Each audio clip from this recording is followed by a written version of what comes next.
Good morning, everyone. Today we'll be learning about management by objective. That is, we'll be calling it as MBO, management by objectives. In that, we'll be learning about the meaning. Who has given this concept of MBO and the meaning of MBO? If you understand the meaning properly, then it will be a very easy topic for you. That is MBO. MBO क्या होता है? Management by Objectives. This concept was popularized by Peter Drucker. ये concept किसने ज्यादा popularize किया है? Peter Drucker ने. MBO में क्या होता है? MBO suggests that objectives should not be imposed on subordinates. That is, जो कंपनी का मेन ऑब्जेक्टिव रहेगा, जो एम रहेगा, it should not be imposed on subordinates. हमको जबरदस्ती करके सबऑर्डिनेट से वो काम कराना है, ऐसा नहीं होना चाहिए. मतलब इम्पोज्ड मीनिंग दैट हमको उनको जबरदस्ती नहीं थोपना है कि नहीं तुमको ये ऑब्जेक्टिव अचीव करना है.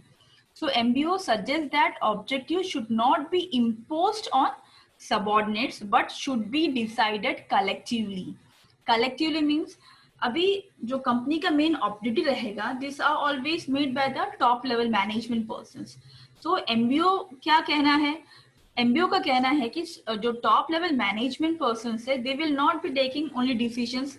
वो लोग ही डिसीजन नहीं लेंगे कि हमारा ऑब्जेक्टिव क्या रहेगा.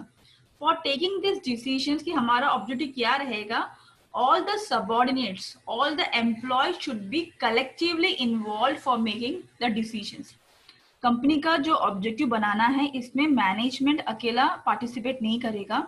एमबीओ को क्या कहना है? इसमें सारे एम्प्लॉयज इन्वॉल्व रहेंगे. They will be collectively involve to decide the objectives of the organisation. The achievement of such objectives become easy and quick. अभी जो ऑब्जेक्टिव्स एम्प्लॉयज के साथ मिलके बना रहे हैं, तो वो एम्प्लॉयज मोटिवेट रहेंगे अच्छे से काम करने के लिए, and this objectives will be easy and quickly वो लोग अचीव कर पाएंगे. तो management by objective, this concept was popularised by Peter Drucker. Peter Drucker ने ये कंसेप्ट जो है पॉपुलराइज किया है. अब इनका कहना क्या है? एमबीओ का कहना क्या है? एमबीओ जो है, whenever the objectives are made, it should not be that only the management people are deciding the objectives. For deciding the objectives, even the employees should be involved. जो employees है, they also should be involved for making the decisions regarding the objectives of the organization. If these employees are involved, then these objectives can be easily and quickly achieved. एक collective decisions रहेगा. Otherwise mostly क्या होता है, अगर MBO follow नहीं करते हैं, अगर एमबीओ वाला कंसेप्ट फॉलो नहीं कर रहा है मैनेजमेंट, तो वहां पे कैसे होगा? Objectives will be solely made by the management. सिर्फ मैनेजमेंट रहेगा जो ऑब्जेक्टिव्स बनाएगा, और वो ऑब्जेक्टिव्स हैंड ओवर कर दिया जाएगा उसके मैनेजर्स को, ताकि वो अपने सबऑर्डिनेट से काम करा के लिए to achieve those objectives, which will be very much difficult. तो एमबीओ में क्या होता है? All the employees will be involve in taking decisions regarding the objectives. और क्या बोल रहा है? MBO is an approach to planning that involves the establishment of goals by managers. MBO क्या है? एक प्लानिंग है, एक अप्रोच है प्लानिंग के लिए, that involves the establishment of goals by managers. Goals जो रहेगा मैनेजर्स का, वो मालूम पड़ जाएगा. And their subordinates acting together. Subordinates acting together means those are working together. Specifying responsibilities and assigning authority for achieving the goals, and finally constant monitoring of performance. The simple meaning is that, अभी इतना बड़ा लग रहा है, इतना difficult नहीं है ये. इसका सिंपल सा मीनिंग क्या है? एमबीओ कंसेप्ट किसने बनाया है? पीटर ड्रकर ने इसको फेमस किया है. एमबीओ में क्या होता है? मैनेजमेंट बाय ऑब्जेक्टिव में क्या होता है?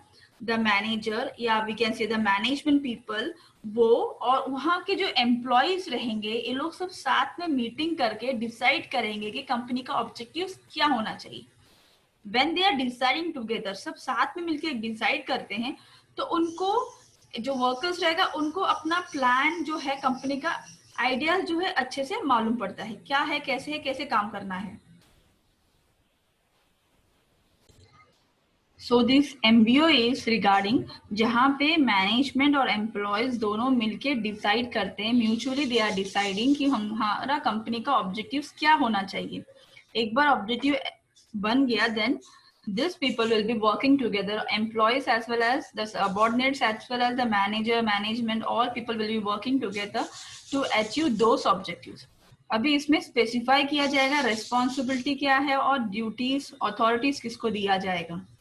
रेस्पॉन्सिबिलिटी मीन जहाँ पे हमको काम खत्म करने का, काम करके खत्म करने का रेस्पॉन्सिबिलिटी दिया जाएगा, तो अथॉरिटी भी उसका ही रहेगा. अथॉरिटी मीन्स दूसरों से काम करा के लेना, कैसा है क्या नहीं है, and the same person will be responsible for the work which he has done from others. वो खुद कर रहा है या दूसरों से करा रहा है, उसका रेस्पॉन्सिबिलिटी भी उसी का होगा. That is MBO. The simple meaning is that while making the decisions, while making the objectives of the organization, the management as well as the subordinates will be planning together, or we can say they will be taking all the decisions together. वो लोग साथ में decisions लेंगे, उसको हम लोग बोलेंगे MBO. Next will be learning about the features. MBO जो हमने सीखा है उसी के पॉइंट्स आते हैं फीचर्स में. फीचर्स में first one is about joint goal setting. Joint goal setting means, as I told that in meaning that management as well as the employees will be deciding mutually, साथ में लोग decide करेंगे. So this goal setting will be that management and the employees will be setting the goals together. That is joint goal setting, where the management and the employees will be setting the goals together. These goals are tangible, verifiable and measurable. ये tangible होना चाहिए, verifiable होना चाहिए और measurable. That is, it should be in the numerical term. Suppose कहते हैं कि 20% हमको सेल्स में इंक्रीज चाहिए, 20% increase in sales. That is it's a numerical term जो वेरीफाई भी हो जाएगा, जो मेजरेबल भी हो जाएगा, टेंजिबल भी है. अगर मैं सिर्फ ऐसे बोलूंगी there should be an increase in sales, हमारा ऑब्जेक्टिव है there should be an increase in sales. Increase in sales कितना परसेंट इंक्रीज है, उसको मेजर करने के लिए कुछ नहीं है, हम लोग उसको वेरीफाई कर नहीं सकते. तो it should be always in the numerical term, जहां पे हम लोग उसको वेरीफाई कर पाएंगे, हम लोग उसको मेजर कर पाएंगे. तो first point is about joint goal setting, जहां पे management and the employees will be sitting together and they will be setting the goals. Goals means the decisions, या we can say the objectives. The main is objectives. Second one is about superior subordinate participation. Superior subordinate participation. It is up to the management and the subordinate to understand that MBO means they must work hand in hand to achieve organizational goals and objectives. अभी यहाँ पे क्या कहना है, management और subordinate जो है they will be working together, working in hand to hand to achieve the organizational goals and objectives. जो वो लोग ने ऑब्जेक्टिव बनाया है, management as well as the employees, that is the superior as well as the subordinate will be working together to achieve those objectives. ये हो जाएगा participation, जहां पे उनको हर एक एम्प्लॉयज को मालूम है कि उनका ड्यूटी क्या है, उनका रेस्पॉन्सिबिलिटी क्या है. According to that duties and responsibilities they will be working. क्योंकि उनको भी बुलाया गया था, एम्प्लॉयज को भी पता है कि ऑर्गेनाइजेशन का ऑब्जेक्टिव क्या है, तो उनको काम कैसे डिस्ट्रीब्यूट होगा उनको पता है. So there will be lot of participation between the superior as well as the subordinate. The third one is about joint decision on methodology. Methodology means किस method में वो लोग काम करेंगे. The superior as well as the subordinate, they will mutually decide which method should be followed to achieve the objectives. That is about joint decision on methodology. इसमें क्या होगा, the superior and the employees will mutually decide which method should be followed to achieve the objectives. हमको कौन सा method follow करना चाहिए so that we can achieve the objectives. The fourth one is about review performance. Review performance, यहाँ पे क्या होगा, the superior and subordinate mutually they are setting the objectives.